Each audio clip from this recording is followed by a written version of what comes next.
Oh, I know why. Okay, well this setup's not working.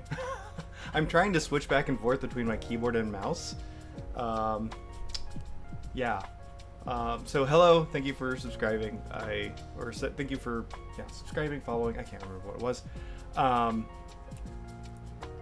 Yeah, I'm trying to switch back and forth between my desktop that is running the stream and then my laptop, which is I'm programming on, and so I'm trying to just switch the keyboard and the mouse, and I forget that like the other things that are hooked up to this switch, like my microphone for one. So yeah, that's why that did not work very well. Okay, so let me temporarily fix this. 1 second. Oh, what a mess of cables. Okay.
Oh, wait.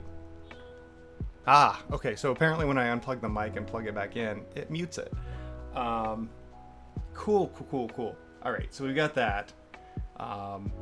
Yeah, so I've got like a mess of cables here. I'm trying to figure out the best way to do all this. But yeah, so whenever you have your mic on your switcher and you switch back and forth between keyboard and mouse, sometimes you switch the mic. Yeah, we'll figure that out. Hello! Happy Tuesday, we are back. So what is the app for? So this is the app that I've been working on that we take around to events that we go to. So, hey, how's it going, Sabin? We, instead of giving out like lots of swag, like random swag, we like to do donations to charities. And so this is a little app written in Remix. It uses CockroachDB on the back end with Prisma, and it allows you to enter in your donation if there's, we need to have leads. If we need to grab lead information, it will also prompt for that. And then there is a dashboard that we display. So I carry around whatever the biggest iPads are. I bring that, and then I set that up and I put the dashboard up there. And so as people are like donating or choosing their donation, there's a dashboard where there's a bar graph that's like updating in real time. And so like it's pretty cool. We use it at RemixConf. We started using it at Red Hat Summit, but I'm going to be putting some finishing touches on it, and then doing a blog post about it and putting it out there for other people to use. So, if Tyler is around, we've already talked about real-time and CockroachDB. So what we can actually do as part of 23.1, we have now put into GA our webhook sync for CDC. And so what we're going to do is I'm going to just create a webhook, and I'm going to tell it to publish updates to the donation table to this webhook, and then that webhook will use server sent events to our front end and update it. Yeah. So like we're gonna use all the capability that's currently in CockroachDB, which is going to be important because one of the things that I'm doing before I'm kind of like widely distributing this is I'm making it work with our multi-region offering that also just became available for everybody as part of 23.1. And so the best way to handle like the real-time events in a multi-region fashion is to use our CDC, because that will scale multi-region as well, and we don't have to worry about any kind of third-party systems. Right now we're using Hashira to do GraphQL subscriptions, but I don't want to have to worry about scaling multiple services. So like that's in the thing. And so today I'm just kind of like looking at the list. Last week we started by creating a list of issues, things I need to finish before I send this out for everybody to be able to start using. And so I'll pick one of them off the list. I was kind of looking at it to see which one I wanted to do today. But yeah, and then I'll do it. But over the weekend I went to Taylor Swift concert. I'm still hurting from it. Yeah, I want her to update her like feeling 22 to like how old she feels now, because I brought my niece, and my niece brought a friend of hers, and so I was there with my friend Dennis, so we were like, chaperoning, I guess. And we took like the New Jersey Transit over and back, and I gotta tell you, that was like the smoothest that I've ever gotten to a concert and back on the New Jersey Transit. So it was great. I really love apps, like apps for tickets. That's awesome. So the reason we had to use New Jersey Transit is because the Taylor Swift concert is actually in East Rutherford, New Jersey, at the MetLife Stadium. Apparently, Madison Square Garden is not a big enough a venue. Apparently, had 74,000 people there Saturday night, which is the night that I went. So yeah, so that's why we took New Jersey Transit. We had to get to New Jersey, and it was like $11 round trip to take the train. So we took it from New York Penn Station to Secaucus, and then from Secaucus to like directly to the Meadowlands station, which is right next to it's essentially like the MetLife Stadium stop. And then we just got back on it and did the reverse around midnight. Yes, trains are great. Like, I am a big fan of mass transportation. Also, I did a lot of work. A lot of the work you can't really see here because I did it on a different set of scenes. Getting ready to launch a Friday stream on the CockroachDB YouTube channel with Rob Reed. Don't have a title for it yet, but it's going to happen Friday during our overlap. So it's going to be afternoon Europe time, or England time, morning Eastern Coast time, and we're going to do an hour, maybe 2 hour stream talking about different things. One of the things that we're going to do is talk about offline development using CockroachDB single node cluster hosted locally on your machine. So if you are, say, flying across the country and you want to be able to program, you don't have to worry about having Wi-Fi on the plane, or the Wi-Fi being, nice. You can just spin up a local cluster, change your .m, so Prisma will pick up the other database and start programming. So we're going to talk about that on one of the streams. We're going to talk about moving your single node or single region serverless cluster to a multi-region serverless cluster, which is something that I need to do with this. And then just lots of other things. We'll be there to answer questions. And it's going to be like a loose format and fun. So just something to do on Fridays. But I did do some updating. So now you can see like the title down here. Yeah, over here. Yeah. And then also I have this cool little bar that has like an animation, a gradient animation. Ooh. And cleaned up some other things. But yeah, slowly coming along with the stream scenes. I am happy with it. I'm still debating about the, so if you look up here, okay, yeah, right around here, We have the current song that's playing. Debating on whether I think that's like big enough. I don't know. Oh, it just changed. But that's also something that I wrote to do. So it uses the Spotify API, and it does what I'm going to call like smart polling. So whenever we pull the song, we know like the length of the song that's left, and so we set a set timeout for that instead of just like polling on a regular interval. But I want to change the way I do it so I can kind of move that stuff to the server side, and then use server sent events to send it forward. There was a reason why I wanted to do it that way, and I can't quite remember. I think it's just so I don't have to worry about use effect, because it's already using a fetcher. The fetcher takes into account all of these things, and so if I can just get rid of the use effect, which means put it all on the server, which is probably going to process better anyway, and then just have the server send me the changes and via fetch. But I'm gonna work on that later. But yeah, I feel like lots of things happened. I hope everybody had a great extended weekend. If you had one, I think like people over in Europe, they just like make up a bank holiday so that way they don't have to work as well. But yeah, so let's get into it. And another change you're gonna see here very shortly. I'm no longer programming by myself. We now have Atticus beside me. It's just a different setup.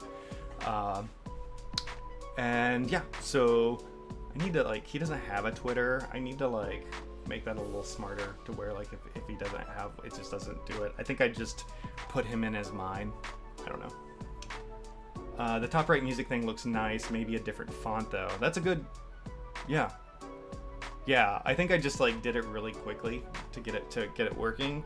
No, happy to any font suggestions.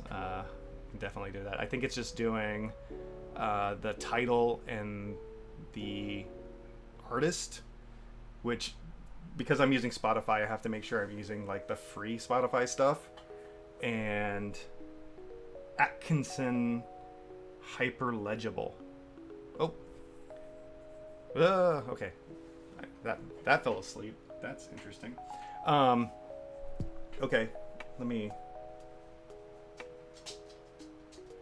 Oh, wait. Oh, I know why it fell asleep, because I'm on this. Okay, hopefully you didn't lose my audio. Can you still hear me? No, it's plugged in directly, so it should be fine. Yeah, Atkinson's hyperlegible. Atkinson. Yeah, cool. Yes, I will. I will look into that, because I also just like figured out how to add fonts, like in a nice way, because I have to add Poppins. Like our main font for Cockroach Labs is Poppins, and so if we were to switch over to the other one, you would see Poppins. Yeah, and there's like lots of space up here that I can do more things, space over there. I just haven't like fully fleshed this all out, but it doesn't look terrible. Okay. So here are the issues that are left. There are 12. The ones that are marked as enhancements, I'm not really too worried about getting those done right away.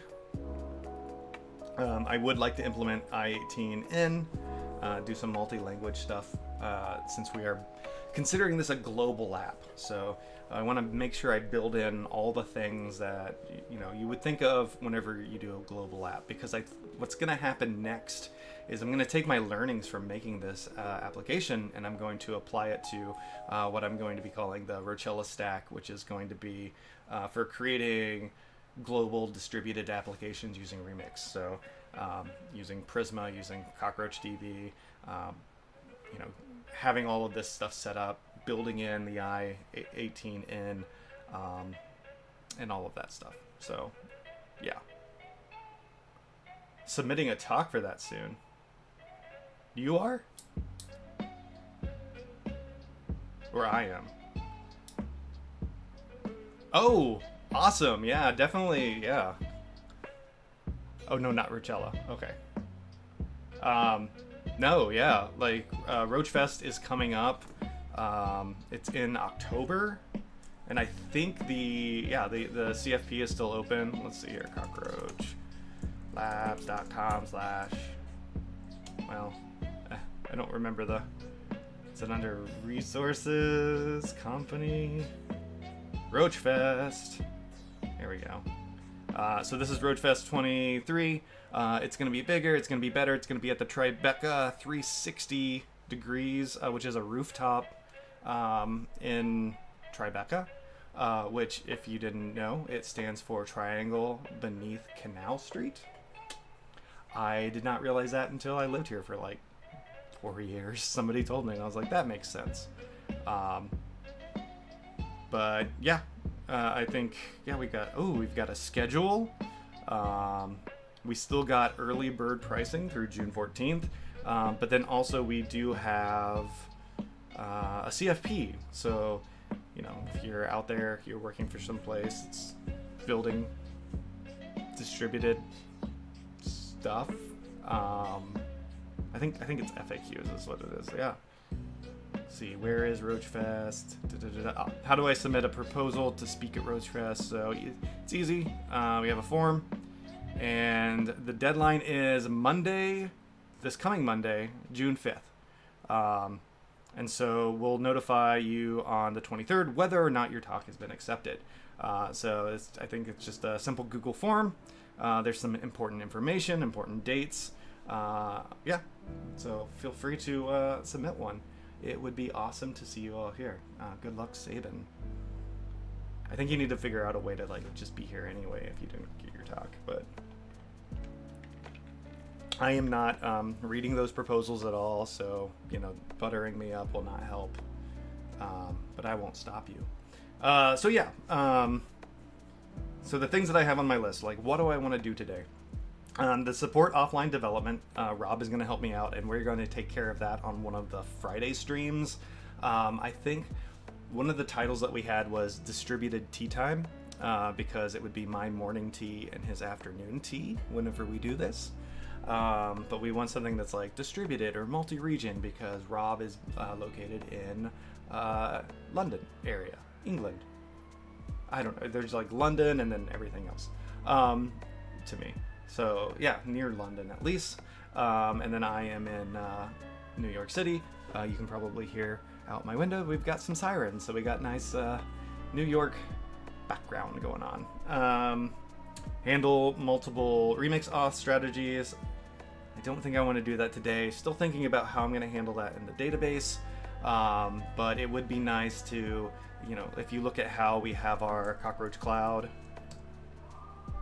to be able to enable people to do this, you know, so like, oh, I'm going to allow people to auth with Google and Microsoft and GitHub or Form. And so like, I have Form already set up and I have Okta. So because we are mainly using this at CockroachDB, we're using Okta because that's what we use internally. And so I just wanted it to be really easy for people to be able to jump on and see kind of the admin side of things. And so right now I've just disabled the Form because I'm not really sure how I want to run those in tandem, but I want to make it really easy for anybody who might want to, you know, fork this repo and use it for their own, to like add their own kind of authentication. And maybe that's just handling it with the email and password in the database. Let's see. Generate open graph images. That's something that, you know, I'm going to wait to do until after, but I think it would be cool to include some kind of URL that can be tweeted out or sent to any other kind of social, and it would generate like an image that's custom for the donation that was made. So if you want to share that you helped CockroachDB donate $3 to Women Who Code, you know, we can put a special URL in that tweet, and then it will show like a custom open graph image, which I think would be really cool. But not necessary, because what we've been doing is just adding our event landing page to it, and it does something similar, just not as like custom. Roles and permissions. That one could be a good one for today. Right now, if you can log in, you have access to everything. Which is probably not good, because if it's just somebody like working the booth and they need to have access to the leads, we don't want them like, you know, deleting deleting a charity option, adding another one, updating like the dates of the events, things like that. And so this would involve kind of setting up different permissions and being able to assign those to different roles. And that would all be done inside the database, so we would be needing to make some database changes. Adding settings to admin for company metadata. So right now this is all hard-coded to CockroachDB.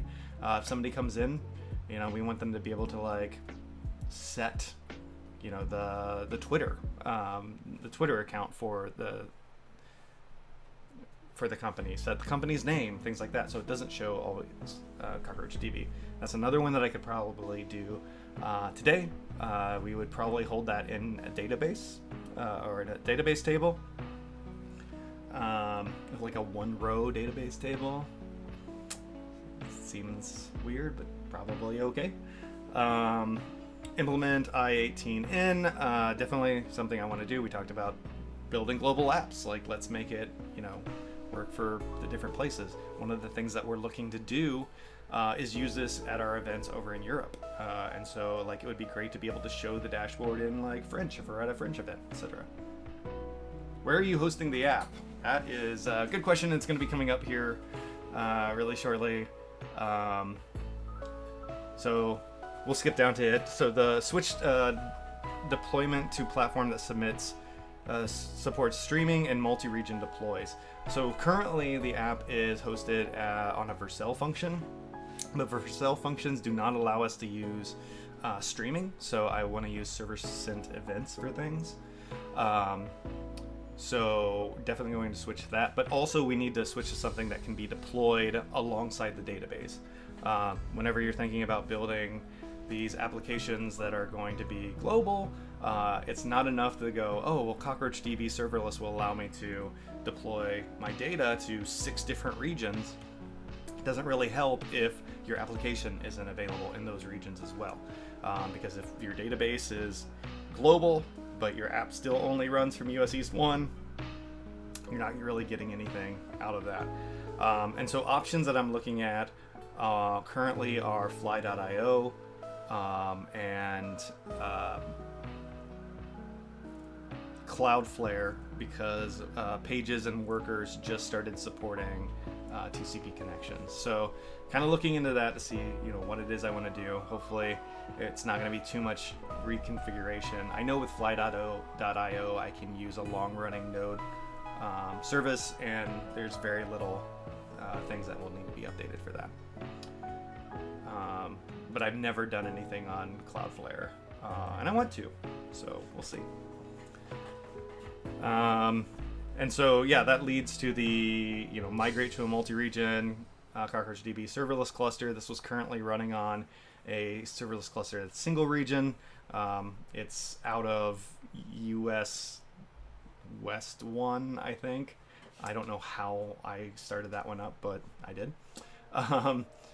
So, yeah, moving that. And so right now, our multi-region serverless is in kind of an open preview, and so one of the features that we don't have is to actually like change your single region into a multi-region, and so we're gonna have to like create a new cluster and then migrate all the data and everything over. And then the other part of that, once we're using the new serverless cluster, then we'll implement CDC using a webhook sync for real-time data. And so CDC is very cool. You can do events based on just about anything that happens in the database, but then we have like CDC transformations, so you can really hone in that the packet, the data that you're going to be sending to this endpoint, before you send it. So it's not like here's all of the columns in the database if all we care about are like a couple of them. So there's a lot of really cool things that we can use with that, and then we'll be using the webhook sync. Traditionally, people use CDC with something like Kafka or Google Pub Sub or something of that nature. Webhook is something that's new. Like I said, just went GA and in 23.1 release that just happened. And so that's going to be really nice for like this type of application where it's going to go to an endpoint, and then the application will decide what to do. But that also, if this was an application where you wanted to offload some of this data to a like an analytical database, you could still hook it up to something like Kafka and push that in there, and so you have multiple syncs running at the same time. Yeah, so those we're not going to do today, but those are ones that I want to have finished before we kind of push this out. Let's see. I jumped around. I think now, let's see. Update custom component to work with conform live validation. Hey, welcome.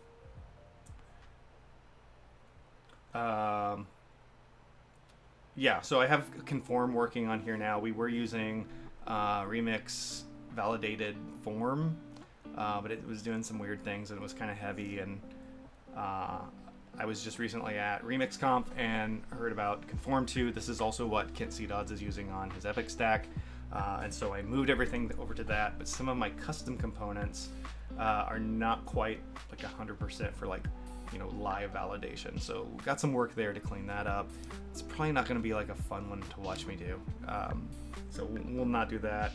And then support a custom response message per event. So right now, whenever you select a charity and hit submit, you might have had to put in some lead information. It all sends you kind of basically to the same message, which is thank you for da da da da da, and put a peg in. And then there is a custom tweet button that will put out a tweet based on what we're calling the tweet template. So there's handlebars. What's actually handlebars? Handlebars template that we fill in information, and we allow the person who's setting up the event to kind of put that custom message in. And so I want to do something similar for the response. But because it's not just text only, we want to kind of go above and beyond what Handlebars allows you to do, and we want to use, I'm looking at MDX or some kind of markdown, so that way we can format text, we can have a headline, we can we can put in some formatting and things like that. And so that's something that I want to be done, because right now, like I said, it's hard-coded, and I don't like that. I think working on these great projects, you should live stream on YouTube at the same time, if it's time to upload later for future reference. Yeah, I've considered doing a multi-stream. Right now, it's all being streamed from my little Nook 12, and so I'm just going straight to Twitch. The reason I do Twitch is just kind of, that's always what I have done. So this is before people started streaming to YouTube. But yeah, it's definitely something I could consider doing. On Fridays, we're going to have a stream, and that will be going directly to YouTube, because it will be going to the CockroachDB channel. Right, yeah, it's not on there forever, and I have in the past manually moved them over. I don't know. I should. Valid points. And then the last thing is update the README, because who wants to go to a repo with a bad README? Oh my gosh. Okay. I think what I want to work on today is the custom response message. I think that will touch the least amount of things, and so we can work on that. Actually, can I bring up? Oh no, I just closed that window. Okay.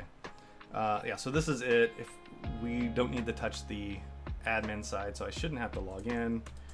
But that's something I need to think about. Should I make it to where you have to be authenticated to see the dashboard? Because we don't really want people to be able to go to it outside of the event. But the form that you fill out can't be authenticated. So like, I guess people could still share that URL. I don't know. Not gonna worry about it right now. Oh, not the dashboard. Let's see. Okay. So this should be okay. So this is how it stands today. So this is my test event. If you want to look, see localhost 3000, dashboard, test event. So it looks like this. This is formatted to look best on the iPad. That's why you've got a little bit of scroll here. My aspect ratio for my laptop is not the same. But as people donate, they usually come up and they'll scan this and choose one, and then you'll see it updating in real time, and we have like these little stats over here. So what it looks like here is you'll be presented with a form like this, but it will be on a mobile, so it will look mostly like that. This one is one where it is collecting lead information, so we ask for first name, last name, company email, company job title, and then you can choose and hit submit. And then what happens is after you hit submit, you are brought to this, which gives you the ability to share to Twitter. And so if you just click this button, it will pre-populate a tweet for you. So I just helped CockroachDB donate $3 to Black Girls Code at it's Adrian. The event Twitter happens to be mine. And then here is the URL for the remix. So it's something that's really nice and set up if you want to like post that you helped get $3 for a charity. So that's all set up, and that's all done driven by what we call the tweet template, which is you know what? Let's just log in and show it. Okay, so I'm gonna sign in. So easy to sign in now just by hitting this button. Okay. Okta. Yep. Don't look at my authenticator code. Okay, so here we go. Here's the event. Let's look at the test event. And so here we've got our tweet template. So you can see like I just helped CockroachDB donate, and then we've got a handlebar for donation amount. We got a handlebar for the charity and the event. So these are all just like populated in. And then it generates the stuff in the twit in the tweet. And then we have this little message here, which is hard coded. We do have, so it says you may place a peg in the board. The thing about that is we have like this CockroachDB logo light bright, and so like as people donate, we have pegs for each charity for the different colors, and you can like put one in, and it looks really pretty. But sometimes we have situations where our space that is given is not big enough to accommodate that board, so we don't want that to say all the time.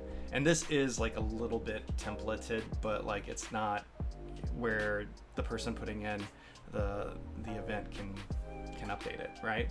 And so what we want to do is put in another template box for like response template maybe,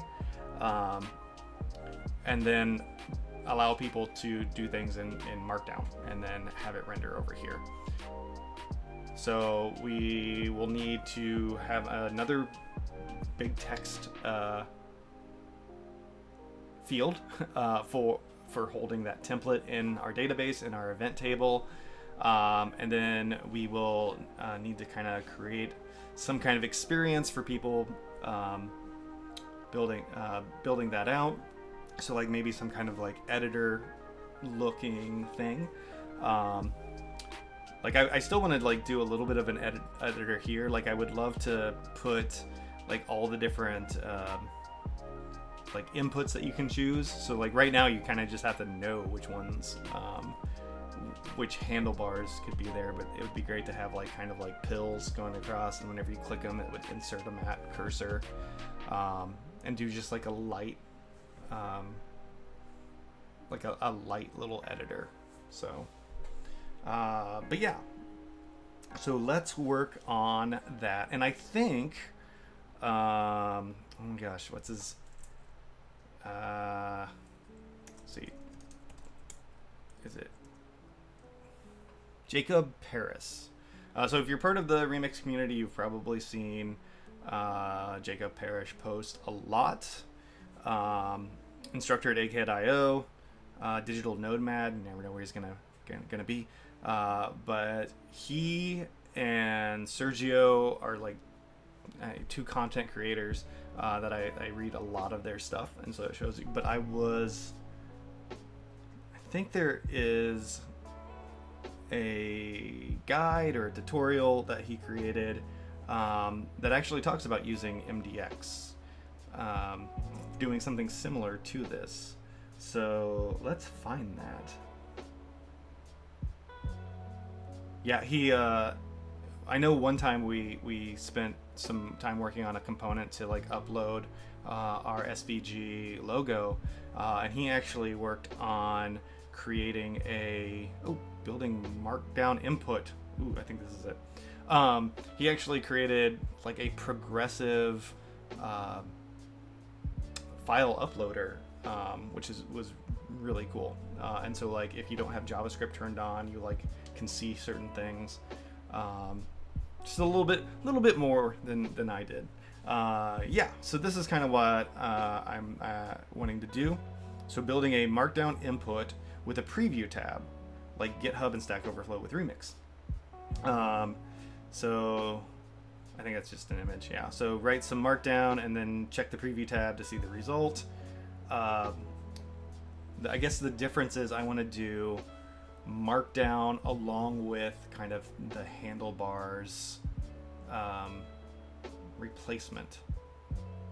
So I don't know what kind of wrench that's going to throw in, but yeah. So yeah, so the thing is with doing markdown, there's a lot of parsers out there. Fmark is the one that he prefers because it's insanely fast. Let's see.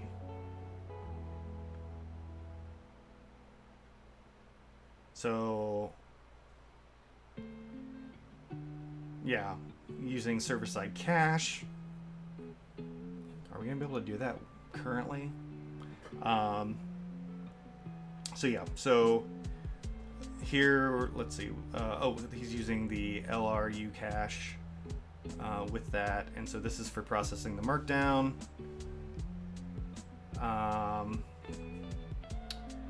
And then we'll power that endpoint.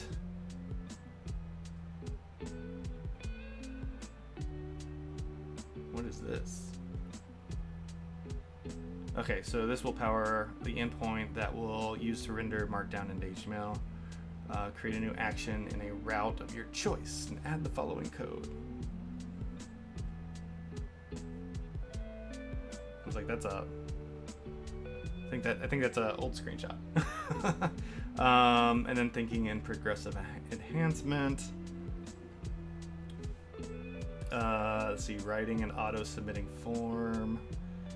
So he also does a lot of really cool things with like auto-submitting forms. So like he's keeping track of a draft object, and then whenever he saves, it turns the draft into like the saved thing. So that way, like things are constantly saving, kind of like what we're used to. If we're using Microsoft, if we're using Google Docs or something like that, it's constantly saving for us. Like I don't. Like back in the day, like, you know, you had to like, you save often and save early, or save early, save often, because like we lost our stuff all the time because we weren't saving. And then like autosave came around. So as long as you saved it the first time, like autosave would just not randomly, like on a schedule go through and save for you. It was an option you could turn on. And now it's just, you know, it's just there.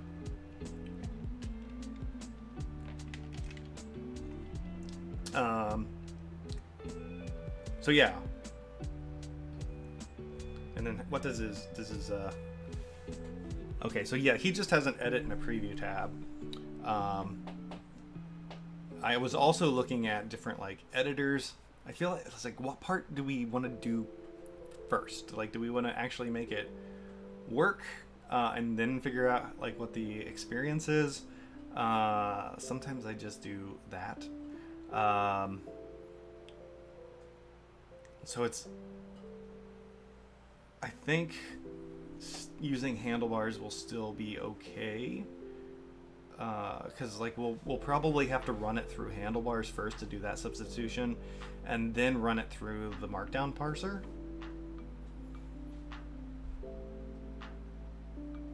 Yeah.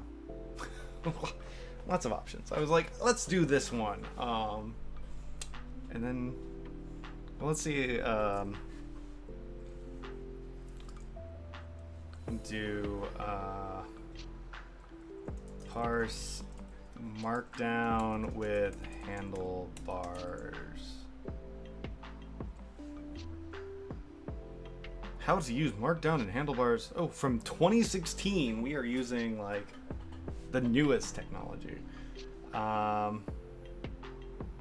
let's say two-step execution. What's this? Handlebars JS.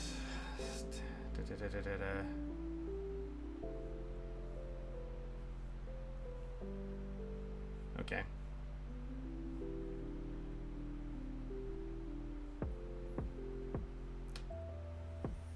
Yeah. Okay, so that's just all like doing handlebar stuff. But I think we're gonna have to like basically do it twice. What's Markdown and handlebars?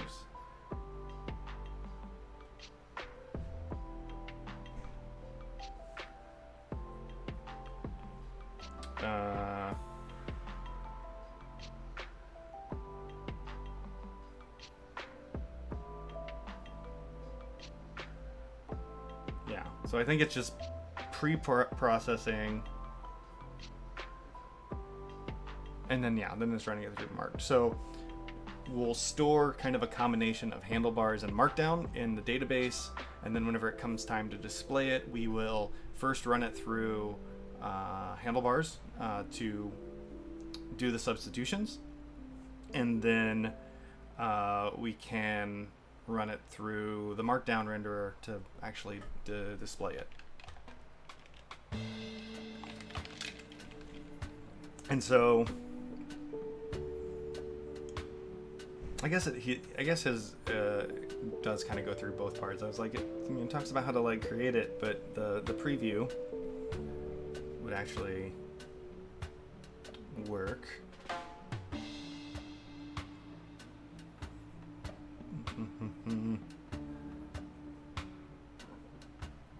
So let's kind of start simple. I think what we're going to need is we're adding a field to the database to hold this string, which is going to be our Markdown and handlebars, and then we can update the event new and edit page to handle it, and then we'll go through the process of rendering it, rendering the information and displaying it, and then we'll come back and we'll think about kind of the experience of the person entering the data. So to the database, or to our Prisma schema. So here is our Prisma.schema, and we want the event section here. And so we've got our tweet template, which I defaulted to just kind of, a generic I just helped CockroachDB donate, donation amount to charity at event, and then I'm mapping it because I map everything. So let's also create one of these.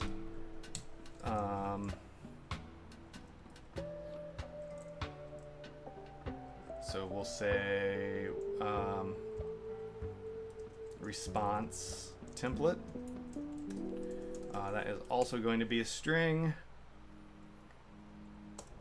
And the reason that I put a default in there is because we're modifying the database afterwards. And so any of the events that we already have in there, they won't have anything, so therefore we can't make it required because we add the field that's required, but then all the other ones break the constraints. If we put a default in there, it will put that default value in, and then we can still have it like as a required field. Because I want it to be a required field because I think everything should have a response template, but I'll just go ahead and put in a default string. And I'm also going to do a map. So let's go ahead and do the map. And I want this to be response underscore template. And then that all shifts over. Hooray. Make sure if you're using VS Code that you get the Prisma VS Code extension. It's very helpful.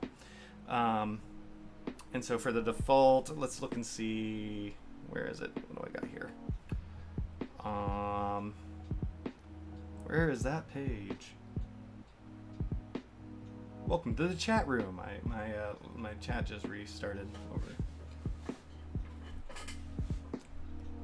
I'm using Edge on my Windows machine because I was too lazy to like download another browser. It's okay. I mean, I'm not gonna like switch everything over to it, but seems to be working. Here we go. Boop. So I'm just gonna steal this, and then we'll like handlebarsify it. If I can remember where things are. And I'm just gonna steal the handlebar stuff from down here. So donation amount to charity.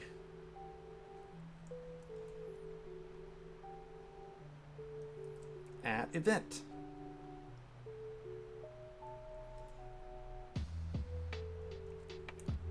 And then I'm gonna remove this. That's not a very good default. We never know if it's always gonna be there. Cool. So now we have a field in the database. Well, we have a field in our Prisma schema. If we want that in the database, we need to db push it. Like Salt and Peppa say, push it. I feel like that just really aged me. Y'all still know who Salt and Peppa are, right? I feel like they're timeless. I'm gonna stop talking about it. Let's see. Yes. So let's go npx prisma db push. Another thing I need to do before I like put this out in the world is I actually need to create a migration. I've just been pushing to the database, so like nothing is really kind of like set in stone yet. I don't have that first migration. Is this bad? I don't know. Like eventually we got to create a migration that's going to help people, you know, down the line, but we're just gonna push for right now. Prisma DB push.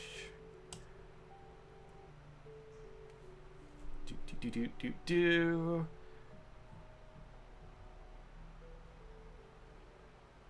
And we wait.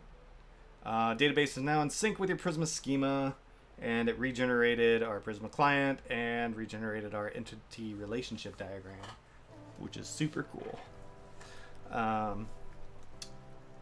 Cool. So that's all ready.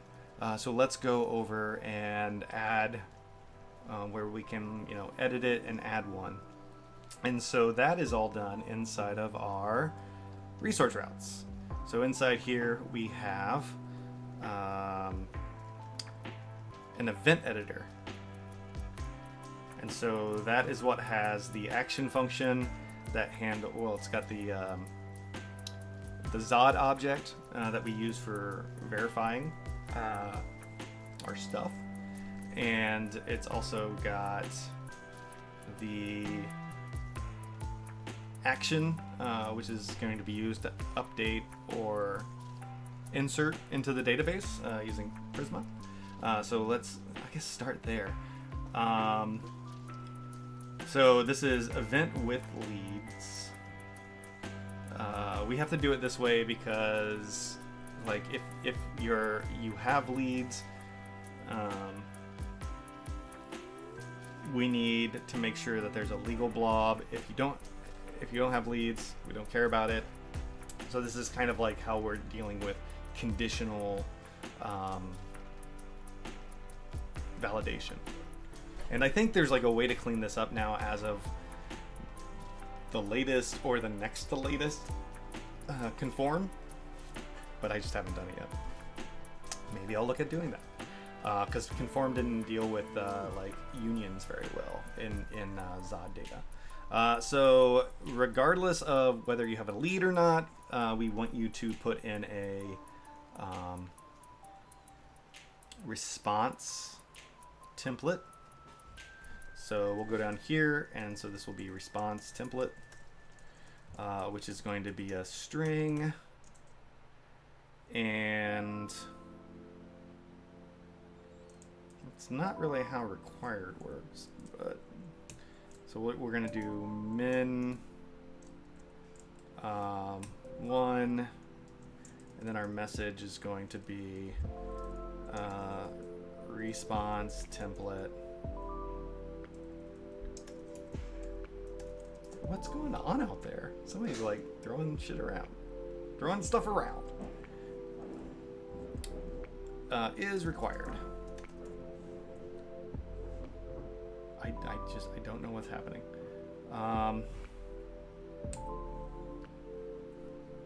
Cool.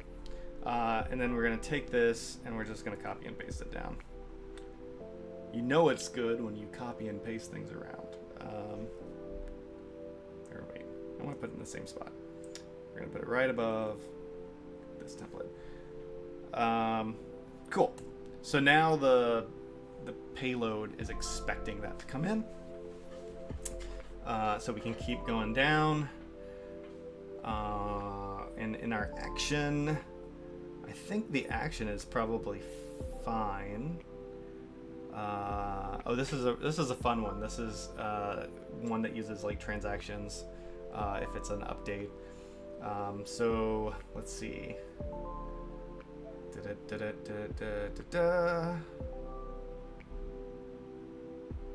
Okay, so we're updating data.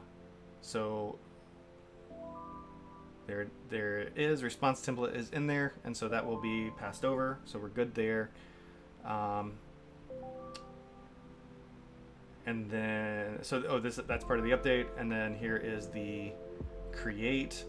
And so the create is in the data and it's in there. Okay, cool. So very little we had to change for that. The Zod parse took care of a lot of it. But down here in our event editor, we need to make sure that we've included it. So this event type, we're gonna update that to tell it that we will expect a response template, which is of type string.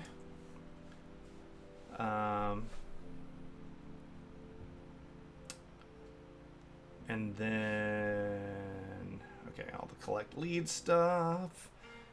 And now we go down here and we need to actually put the field in that it's going to use. And so we're going to find this one.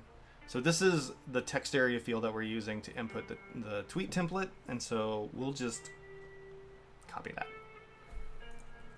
and then change it around. So instead of tweet template ID, let's just go ahead and go down and grab all those, and it's going to be our response template. And then instead of tweet template, we're going to call it response template. And all of this should be fine.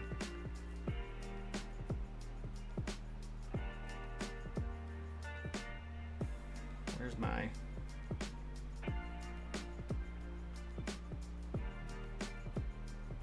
Yeah, let's just copy this.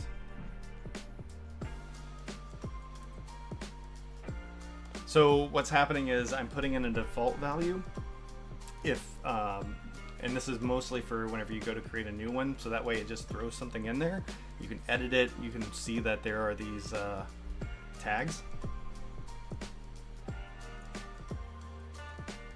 So we'll show that off in just a minute. So we've set up a text field, we set the label for it, we've got the properties and the response, so we're going to be filling in the default value, and then we got the errors that are coming back. And so this is all helping us out from conform. And so the last thing we want to do is, this is actually used, so this is a resource route. This is a it's done in the style of a full stack component. So we can actually import the event editor, which is essentially the form for taking care of the update or the add. And then it knows to submit to the resource route, which handles the adding and the update. So all we have to do is go over to our admin section, admin, and then it's events. So here's the edit event, and this is where it pulls in the current one. So we want to make sure that we are selecting also the response template. So that comes back, and I think we're good there. And then we want to find the event with the new. So that's the lead ID. Actually, this. Okay, so event new. And I think this is all okay. Yeah, all right. So we've made some changes. Basically what's happening now is you should be able to add a template and edit a template and edit those fields, that field that we just put in. So let's go, and we are going to, oh, look at this. It went ahead and refreshed. So we're using the hot module reloader. And so here we've got our response template, and it's got the default one in. Does it have the default one in, or does it just have the tweet template? I think it has. There we go. Okay, so it missed a refresh. It's fine.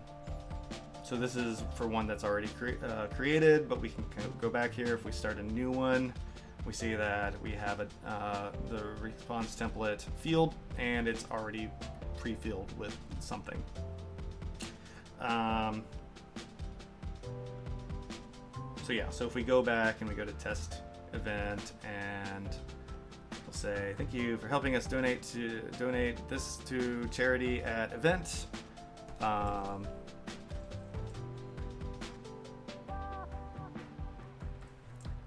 Updated. I don't know. Just want to show that it's updating. So we'll submit, and it goes back, and we can go back to test event, and good, updated. That part is working. Oh. Keep wanting to like hit Command S, save. That's not how that works, but that's okay. So now that we have it where you can input it, store it in the database, let's go to the response and pull it out and use it. So we'll just use it as like a flat string. So we'll get it set up for handlebars to pass it back with everything filled in. And then we'll take a look at like how are we going to handle the parsing of the markdown. So we want to go to, that is on, let's see, our donated page. And so you can see here on our donated page, we've got our tweet template. And so we're pulling out the tweet template from the event. And so this is now a handlebars function. And so our tweet text is going to be using the tweet template, and then we're passing in this information from the database. And so we're actually doing all of this conversion on the server side and then passing it forward.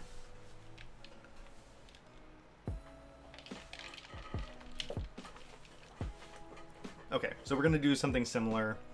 We want to make sure from the event we're also pulling out our response template.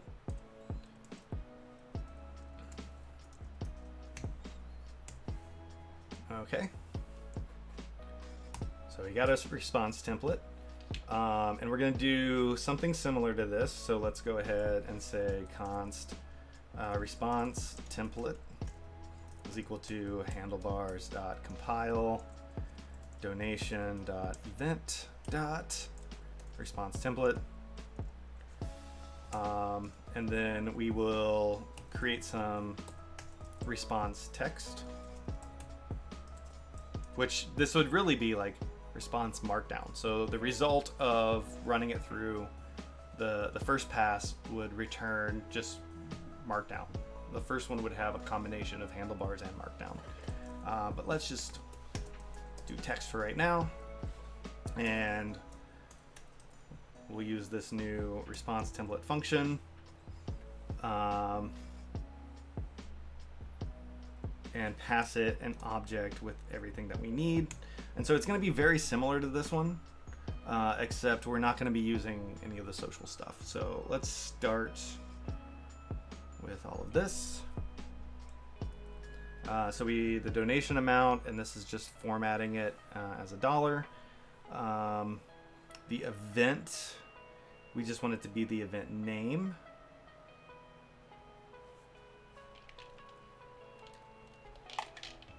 So we'll get rid of this. And then the charity, again, we just want it to be the name.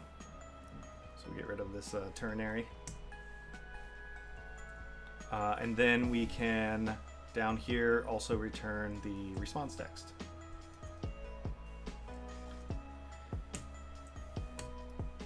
And now we should have access to it from our use loader data.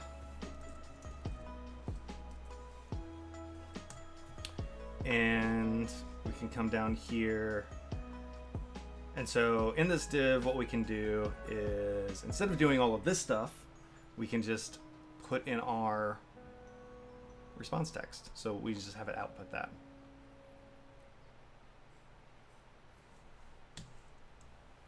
Oh, response text. Cool. And so now if we go back over to this page, what's happening to you? Going very slow. That's interesting. Okay, so here is our donated for this event. Or it's actually for this donation. This is a donation ID. So if we refresh, we put basically the same thing in. So let's change it to something that we know that it's actually working. Okay, so let's go to the test event. And we'll just add in, "You are awesome!" exclamation mark. And then maybe like we'll put a little emoji in. Yeah. Oh, not that one. I said not that one.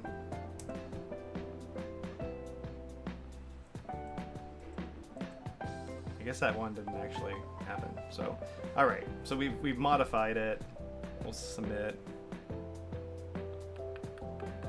Cool. So we'll go back over here and refresh. Look at that. It's coming from the database, and it's picking up on those handlebar variables that we're using. So what we want to do next is actually be able to format this using Markdown, because maybe we want to make some parts bold. Maybe we want to make something italics. Maybe, we want to put in more things. A link.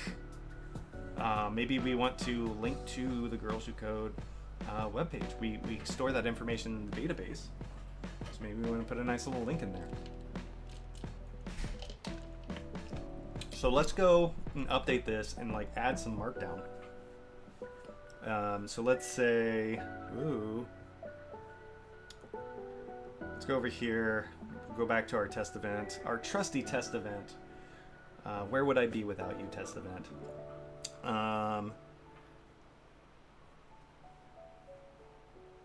So maybe let's start with, we'll just do a H2 and be like, thank you. And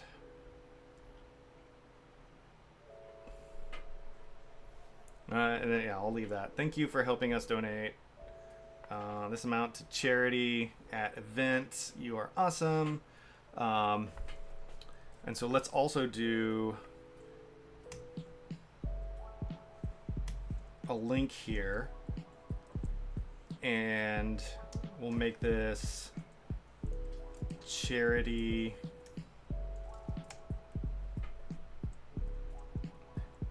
I can pass like objects, so we could do like dot name dot URL. Let's do that, and let's make this charity dot name.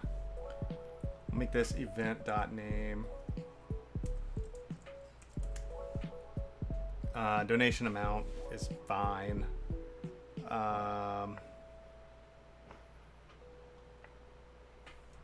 Put another space here.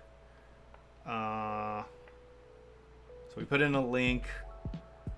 Let's put in.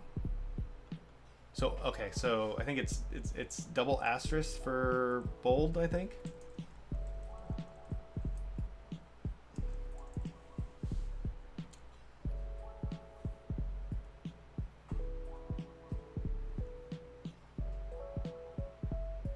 Okay, so that's good.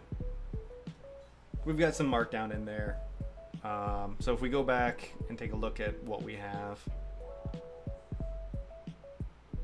Oh, well. We got a couple things. Let's go back here and actually update this. So we've got an event, which is name.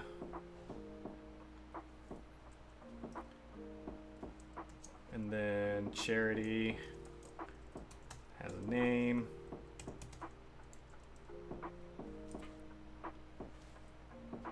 Let's also go to URL, donation.charity. I think website is actually what it is, but we'll just map it. Website. True. Okay. So let's fix that dot website.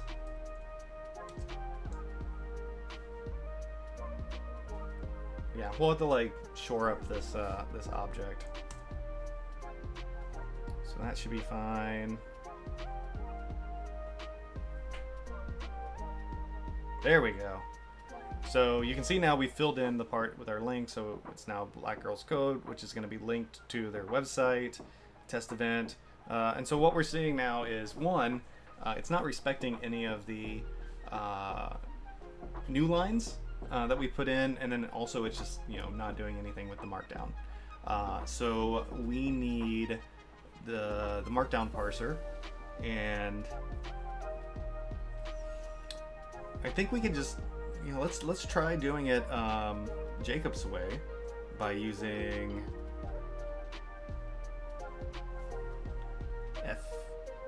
FE mark. Take a look at that.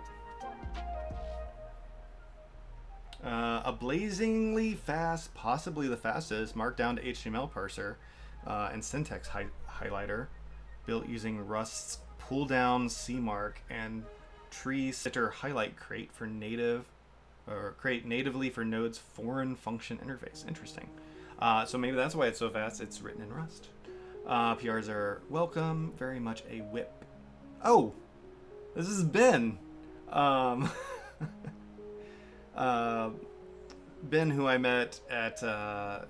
Whoa, what's that happening? Okay, I got a spam risk. Goodbye.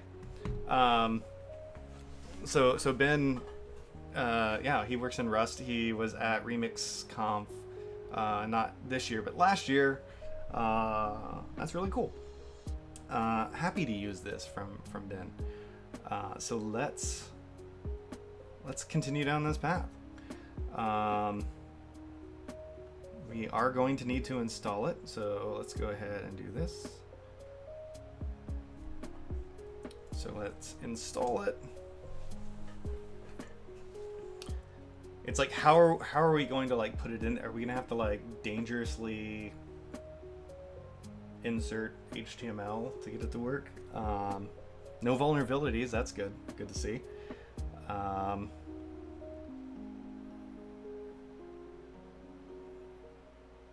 So let's go back over here.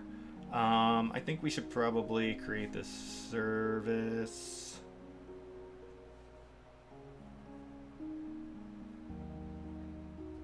I've never used LRU cache. It's probably fine. Let's go ahead and install that too. I'm just hoping that there's not going to be something because it's like a limitation of the serverless function that's actually running this.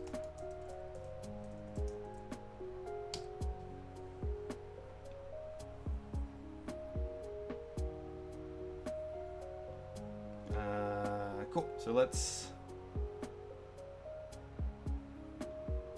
start with this. And go over here to our utils, and we will call this markdown.server.ts. Markdown.server.ts. And we'll see what's going on. This expression is not constructible. Hey, Jacob. Welcome.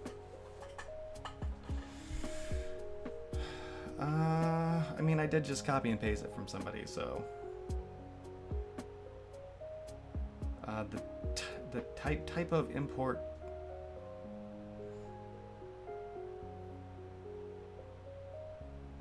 has no construct signatures.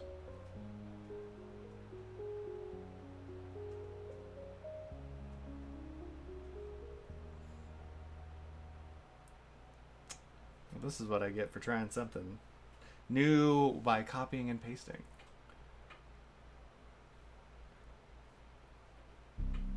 Let's see. And then in my action, we are going to process what we just had and send it back. And then I want to see how is he displaying. Yep. We're using dangerously set inner HTML, which is fine. Mostly fine. But maybe for now, we will just put a pin in the caching, because I want to see this work.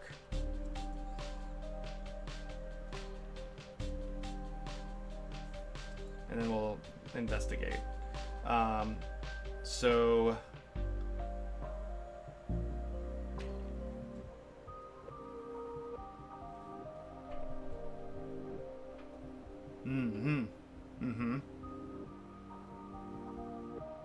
okay, I see what we can. So we'll just import this directly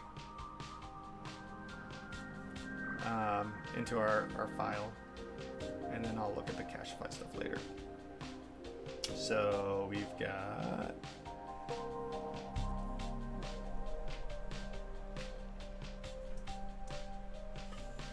all right. So now we can process Markdown to HTML. So the first thing we did was you grab the template, which was a combination of Markdown and handlebars, and we have now processed that. We have, let's call this, well,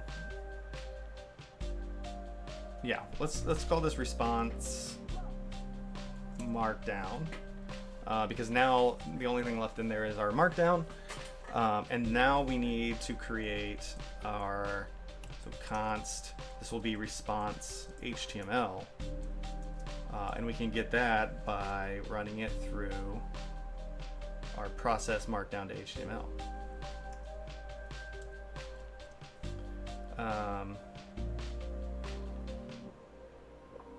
Yeah, that's the fetcher. I think we just pass over our string. So yeah, so the description to string trim. And so now we can use our response Markdown. I'm gonna go ahead and do trim. Just because why not? And so now we have response HTML. So instead of passing back the response HTML, let's pass back our, or instead of passing back the response text, let's do the response HTML. And yep, we got to change it there too. Nope. Oh my goodness. Okay. So we've got that, and so now instead of passing it in this way, we got to go and do our dangerously set inner HTML. Yeah. So you know what? I'm gonna just take this. Take that. And yep, it's not fetcher.data. It should just be our response HTML. All right. And hopefully it looks like HTML. Object.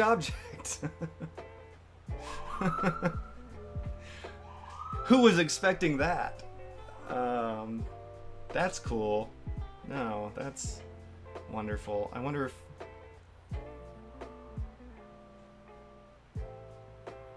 like is it asynchronous? Like what did we mess up? Or what did I just not pay attention to because I was copying and pasting? Got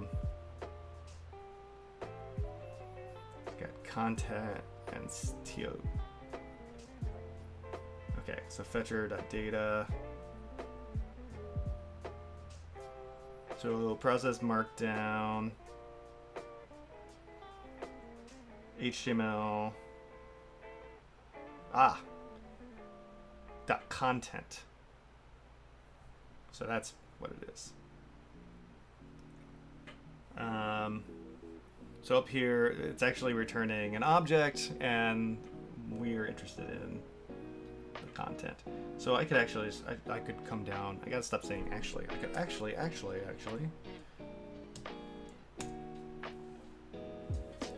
Not that we need to pass the entire thing over. All right.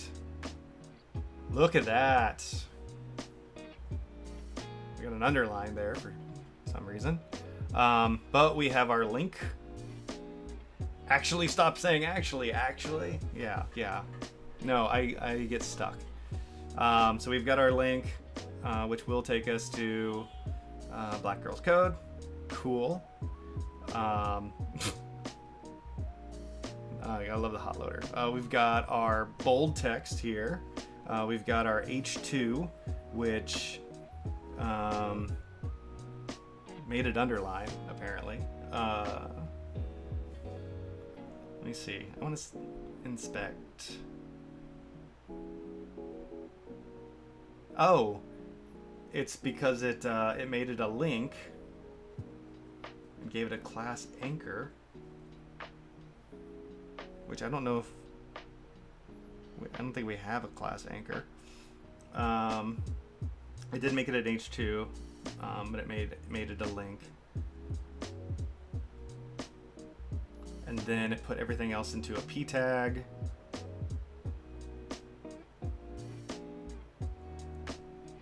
It did not take care of this last space, but I think it's because to actually get the space in Markdown, you need to do like 2 spaces. So let's go play with that. Here we go. So let's go back over here to our test event. And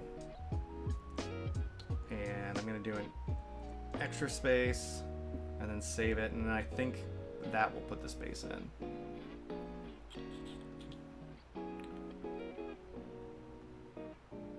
Yeah. So cool. Like we were able to, set up the response message based on that. It does do some things with class names. So let's see, inspect here. Well, it did for this one. So put in an anchor. and then it used strong for the awesome. Okay, so we're getting there. Let's take a look at, I just want to see if there's any other options. Theme. By default, this package does not style your code blocks, merely decorates the elements with classes that range from HH0 to HH20. The indices refer to the elements in the list. Let's see, for example, HH0 would refer to an attribute, and HH20 would refer to a label.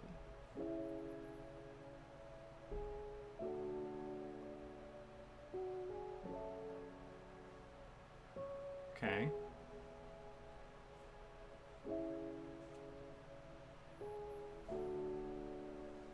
It's still probably fine.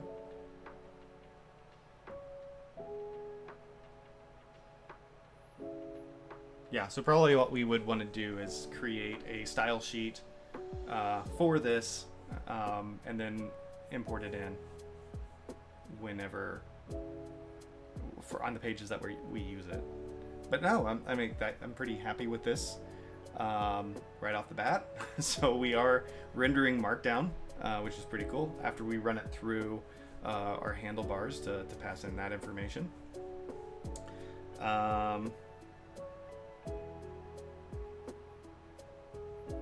Yeah, so the only thing left to do would be to kind of clean up this experience, but I'm in the same boat with just the plain handlebars one. So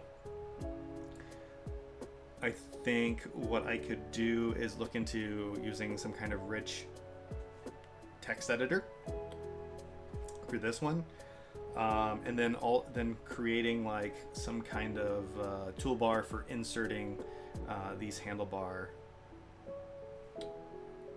variables. So the other thing I need to do is like kind of figure out what all handlebar variables I'd be wanting to do. And it would be probably the same object as this. And so like I really need to do that, because like here, like the charity, if it has a Twitter, it's going to use the Twitter. Otherwise, it's going to use the name. And I don't want to be like that specific, so I want somebody else to be able to do that. And you can pass in like handlebar syntax to like do that. To be like, does this exist? If it does, use it. Otherwise, use that. And then we can have handlebars take care of that, which is a little bit more kind of complicated than I want it to be for the users, you know, our event managers and stuff. But cool. No, I mean, so this feature is in there. The only thing is you know, building the components in for the edit and the update. Awesome. I'm gonna go ahead and say we did it. Right now we're just relying on people to have like knowledge of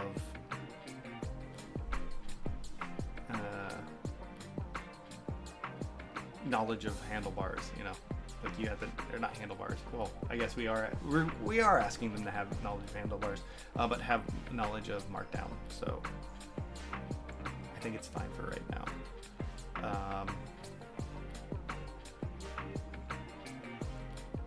Cool.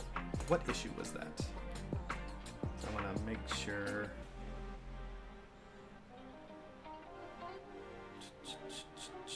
Number 2. So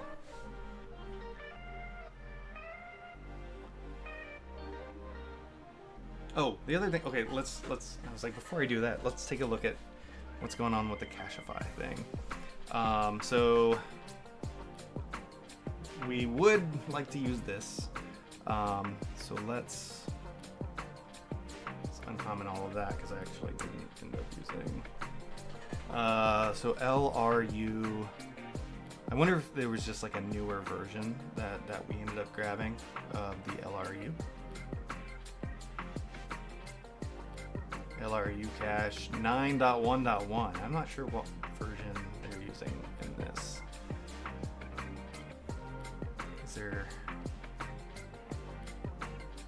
Is there code?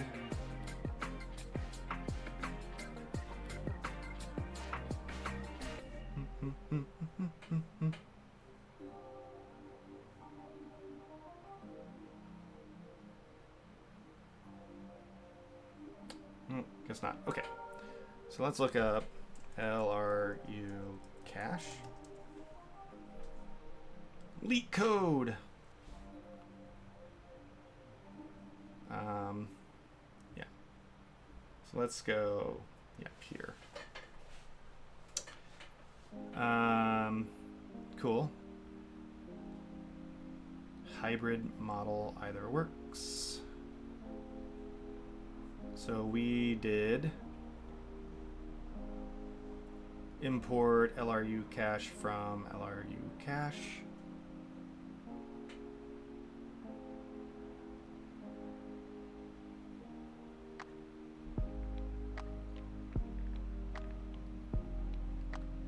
I wonder if it's simply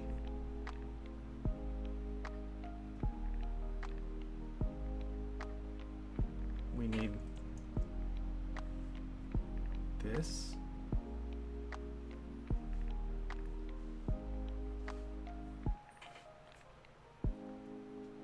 Import LRU cache from LRU cache.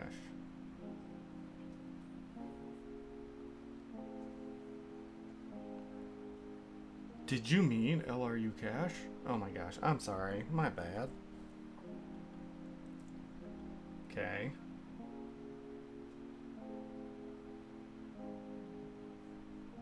So will this make this happy? Oh. Okay. So cacheify, all right. Follow the red squigglies. So if cache.has args, and this is saying type, argument type of targs is not assignable to the parameter of type. Empty.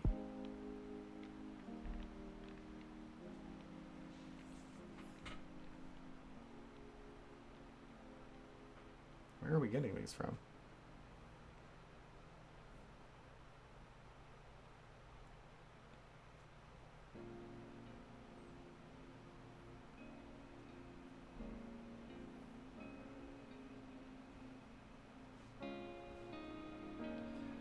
Ba, ba, ba, ba, ba.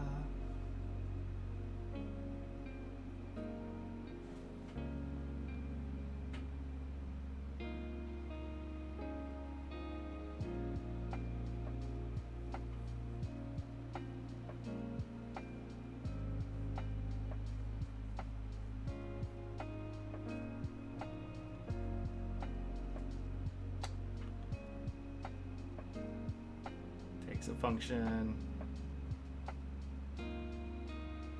Where's it getting that from? Okay, cool. Cache.has.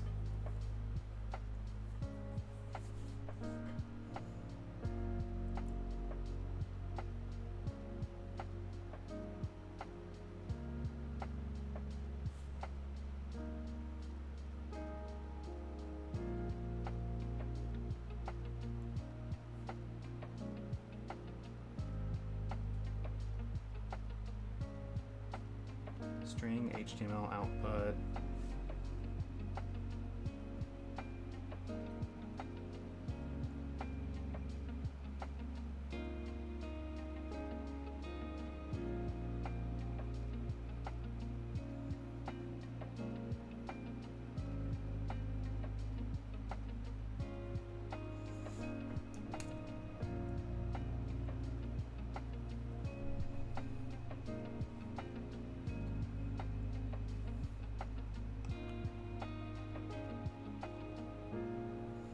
Let's go over here. I'm not terribly worried. Let's see if it actually works. donated. And so now, instead of pulling this from directly, we want to try utils markdown server.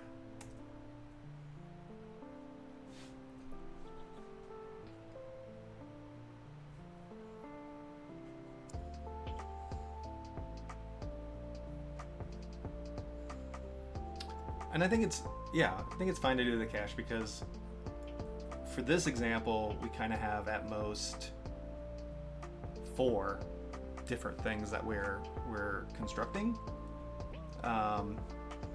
because we only have 4 different charities, and that's really what it changes on. The dollar amount that we're donating is the same for the event.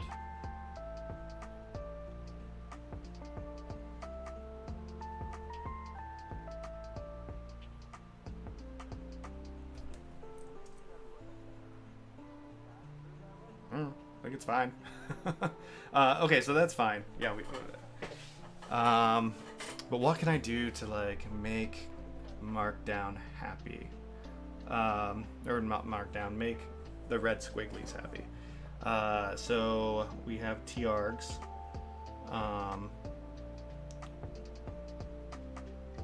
And treturn.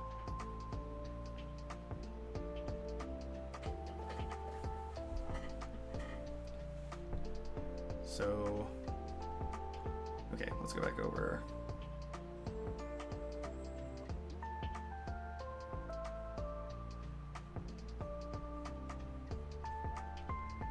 Like maybe, is there examples? Oh wait, let's go into the repository. It's like, is there an examples folder? An examples folder would be great. Scripts, source, tests.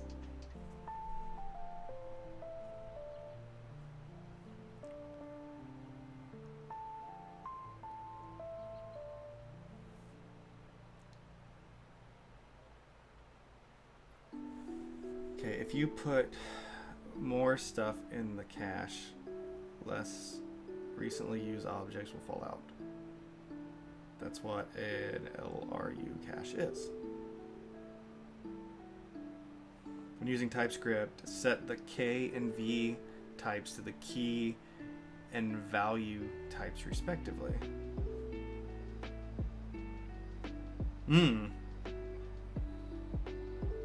So that's what it is. Or up here, we're not actually, whenever we create the cache, we're not putting in. So the key is going to be, what is the key?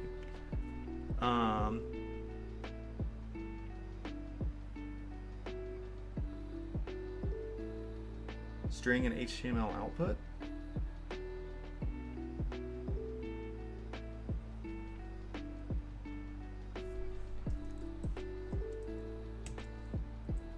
So if I did, the key is a string and HTML output.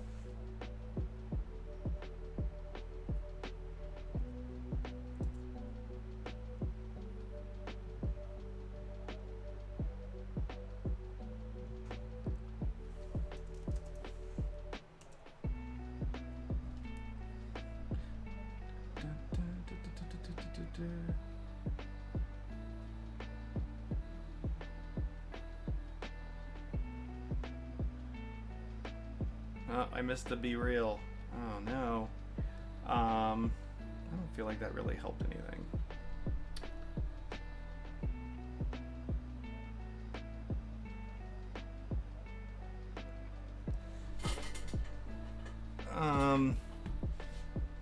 So it's saying argument of type targs is not assignable to parameter of type string. So maybe that was not what I needed to do to fix it. Let's take this out. Okay, let's put it back to where it was. Yeah, so the argument of type targs is not assignable to parameter of type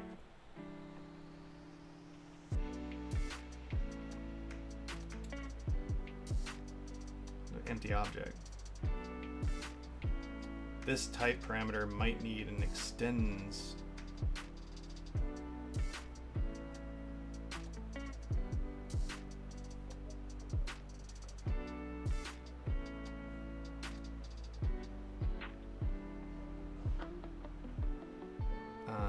Let's see.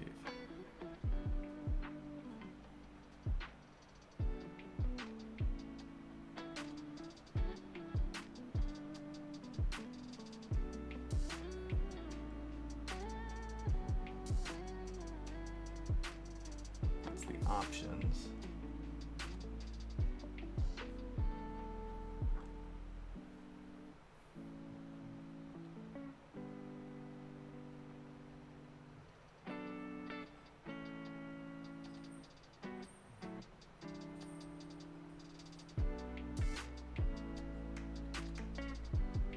Or maybe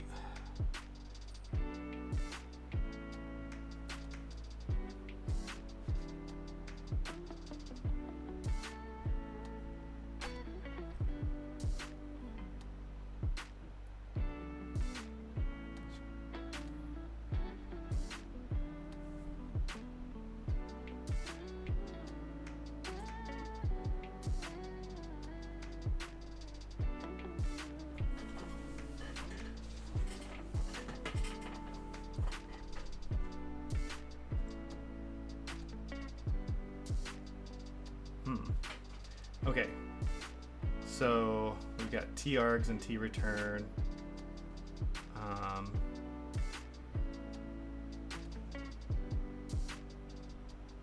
So it returns a function that takes in the args and returns the result. This function of args, catch subset. Args, the result.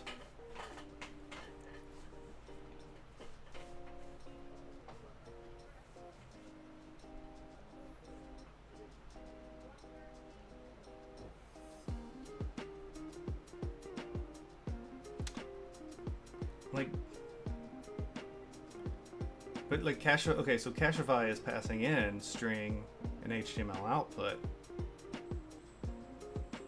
with our function.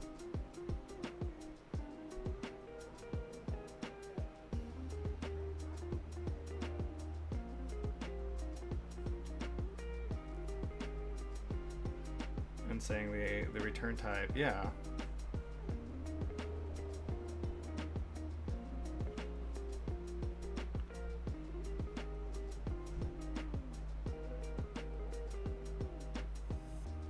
See, okay, what can you put const cache in Cachify before the return?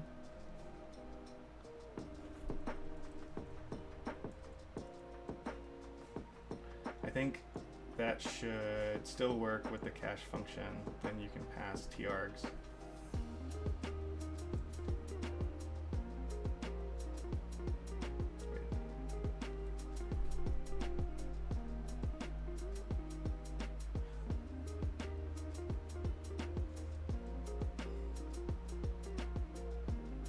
Move line 3 to above line 9. Move line 3.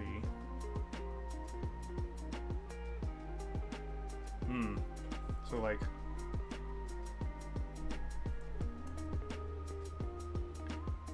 what?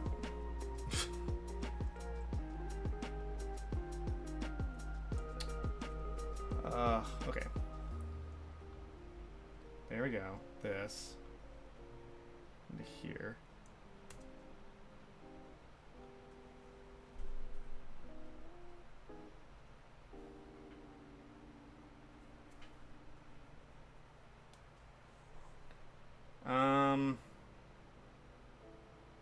No.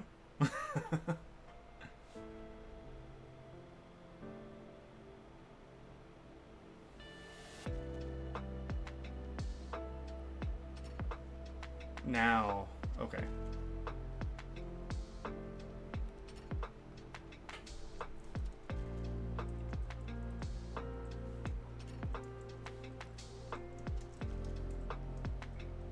ta args t return.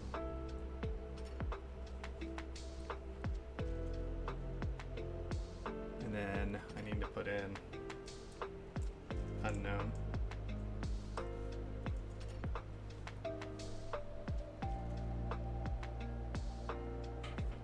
Does not satisfy the constraint.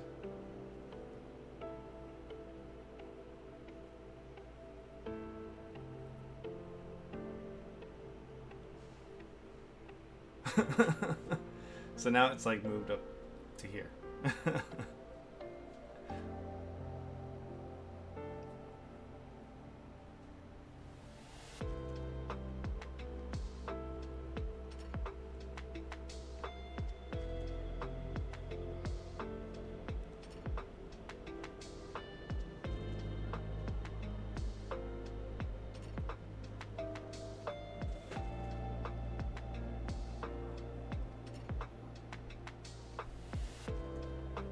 So it needs targs to be an object, it seems.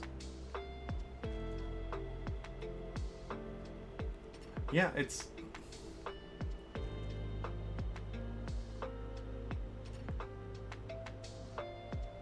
because it's...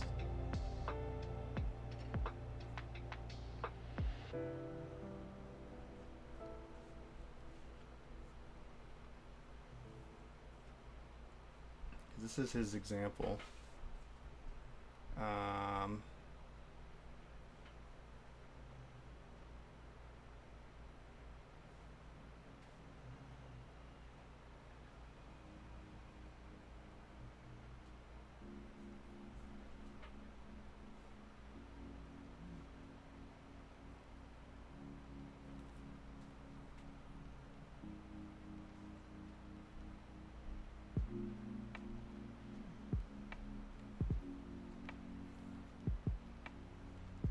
TR, okay, so over here it talks about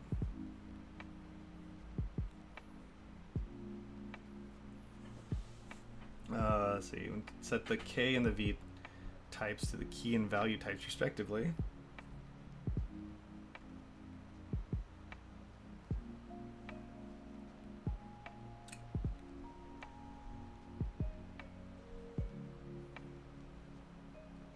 See, non-string keys are fully supported, but note that it must be the same object, not just the JS equivalent.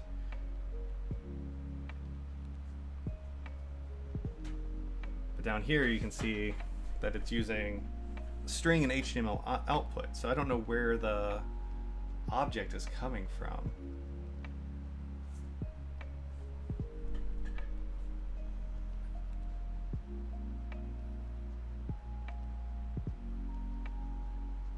So we're passing in. So we're passing in the function. So yeah, so this input string from here.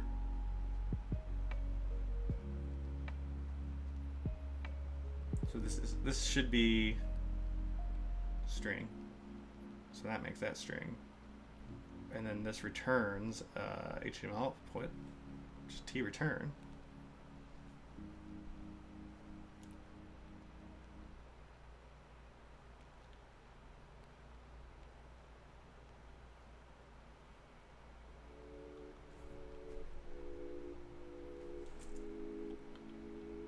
Like, can I just, we're being very generic.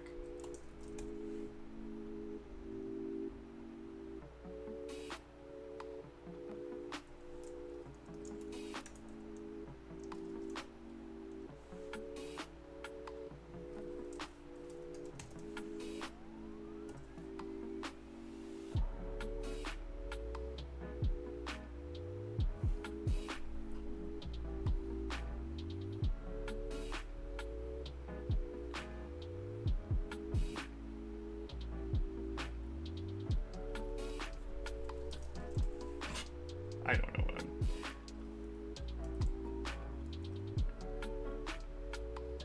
I'm... okay.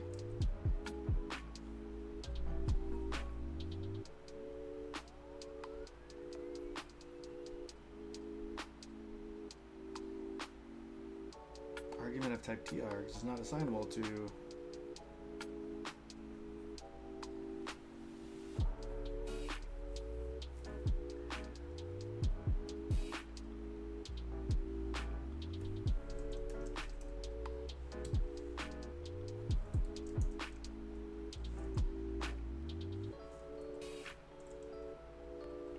or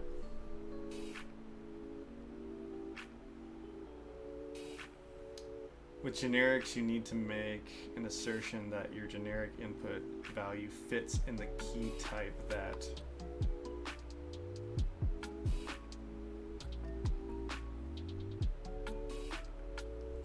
okay.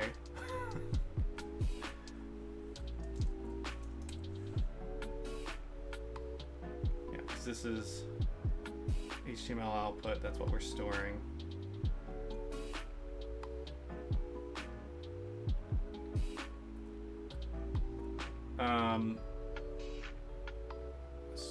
So what, I guess, what do you...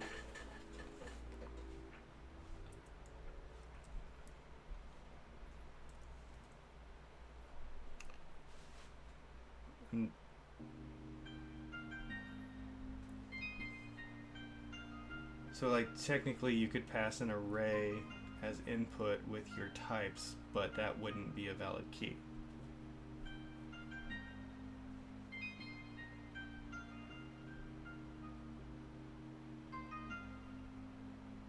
Okay.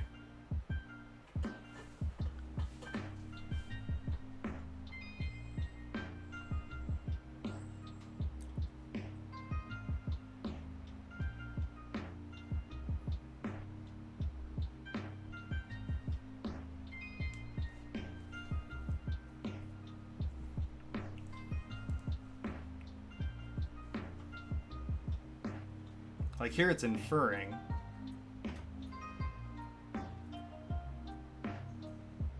I guess I can't be explicit here.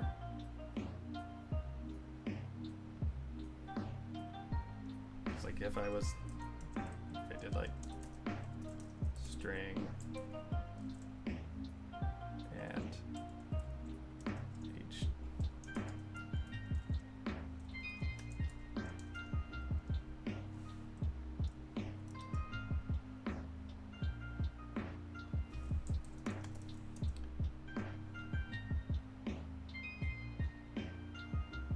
Yeah, so it doesn't.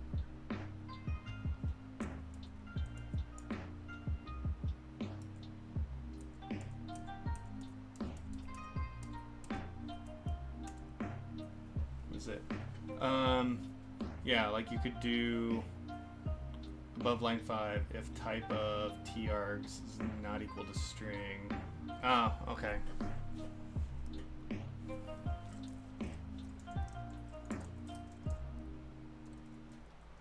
Or I could use tiny invariant. Import invariant. Invariant. Type of TR.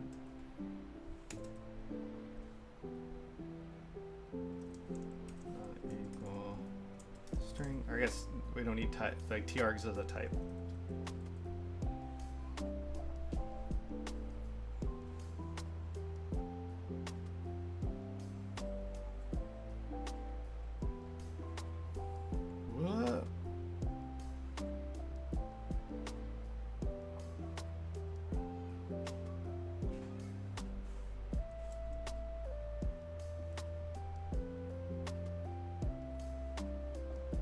Oh, type of args. Ah.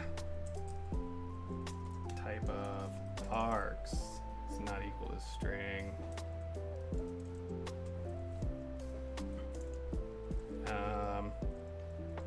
Expected args to be string.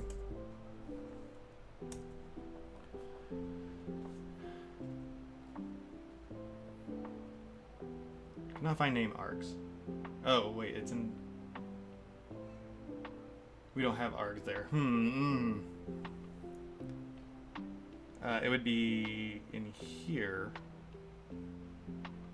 If I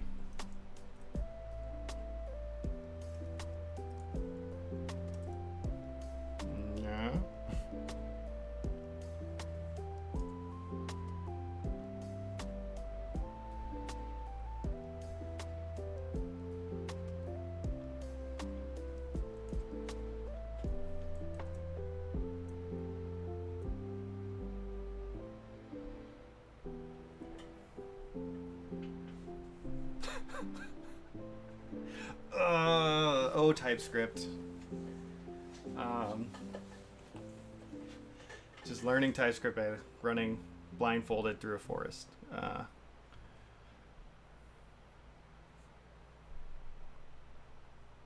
Maybe change that to string. The error on line 6.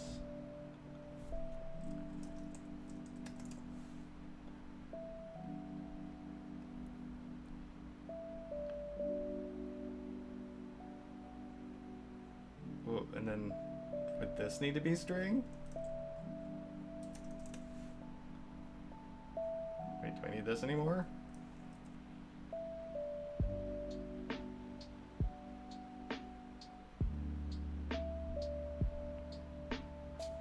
What? Do we just get rid of the TARGs? Like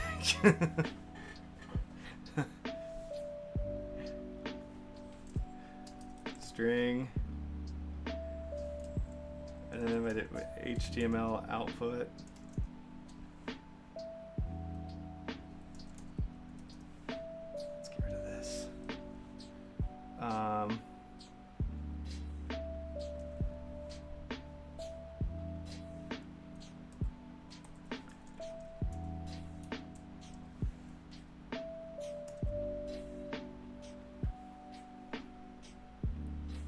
And then we'll just get rid of these generics. Do we need to like...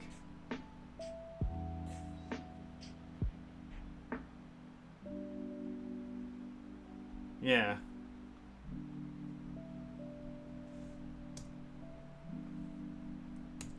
Hey, look at that. No generics, no problems. I'm fine with this.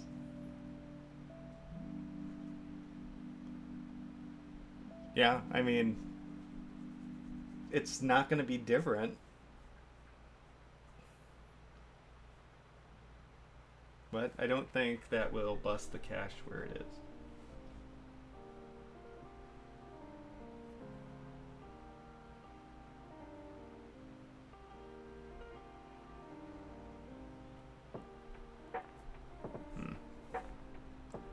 Like, you don't think this is okay?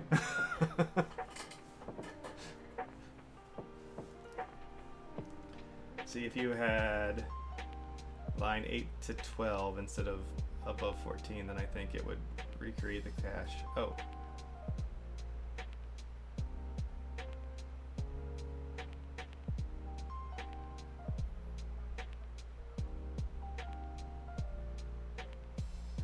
This is fine. Yeah. Okay. Well, we will keep it, and then we are using it over here, so we are pulling process markdown to HTML from it. So hopefully, you know, we're getting some kind of lift using this cache, which, like, every time, you know, I imagine the people, like everybody who donates to the same charity, they're gonna get the same message, right? And so hopefully the cache helps because it doesn't have to like figure that out again. But like really we're not caching it at the right place because we're first doing the handlebars processing. Caches are hard. Yeah, no, that's fine. Yeah.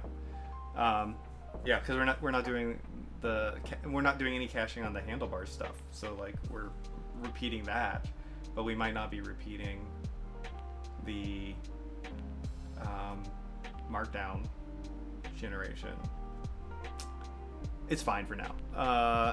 Yeah, we'll leave it. We have a starting spot.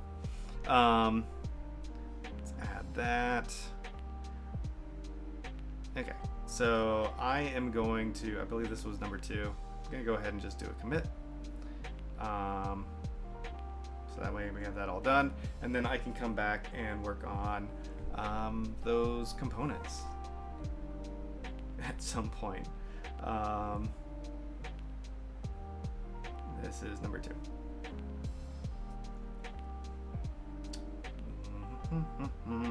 Oh, and we broke the dev server. That's cool. That's fine. Just have to restart it. So git status. Okay, so let's git commit am added response template to events. We'll say closes number 2.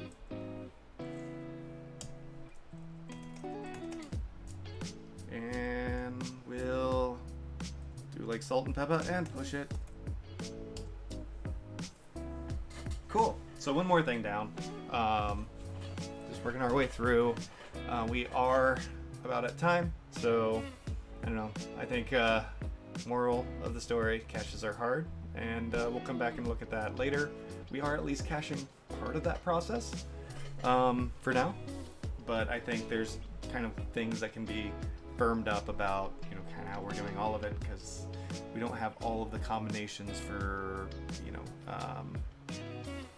the object yet, and then coming back and doing a better experience for the markdown, saving that. So right now we're just expecting people to know how to use markdown, and that's fine because this is working. The important part is getting the stuff that, you know, everybody else sees out there done. So cool. Well, I think that is going to be it for today, and then I will see you next week. So I don't have any more like traveling coming up until like September, so I should be able to be here every week and play along. But yeah, I will see everyone next week. Thanks for joining, and enjoy this wonderful TTF end screen that I made with Greenstock. Bye all.